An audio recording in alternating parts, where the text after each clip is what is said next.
अस्सलाम वालेकुम रहमतुल्लाहि वबरकातुहू। जनाब अज माशाल्लाह गब्बड़ पट फिर एक बार लियांदी जनाब बड़े दोस्तों की फरमाइश से माशाल्लाह ब्लैक बीतल अमृतसरी माशाल्लाह पार्टी ने और तोता फेस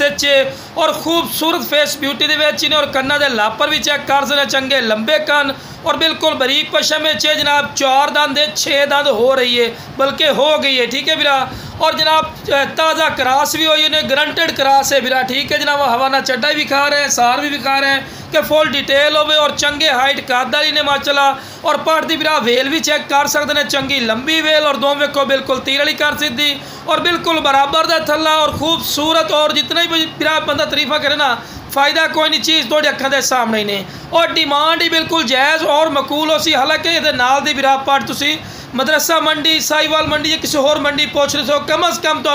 70 65 70 हज़ार रुपये तो घट कोई नहीं मिलनी लेकिन अपना बिल्कुल जायज़ और मकूल राइट हो सी कि इंशाल्लाह तुसी राबता करना स्क्रीन पर दिते नंबर से इंशाल्लाह थोड़े राबते की कदर हो सी और बिल्कुल मुनासिब राइट से मिल जासी। तो अल्लाह बिरा टोर पे के दिखा रहे हैं कि कोई लंगड़ी लुलनी सेहतमंद और माशाल्लाह एक्टिव भी ने तो जिस बिरा चाहिए जनाब स्क्रीन पर नंबर 4 है इससे राबता करके मुनासिब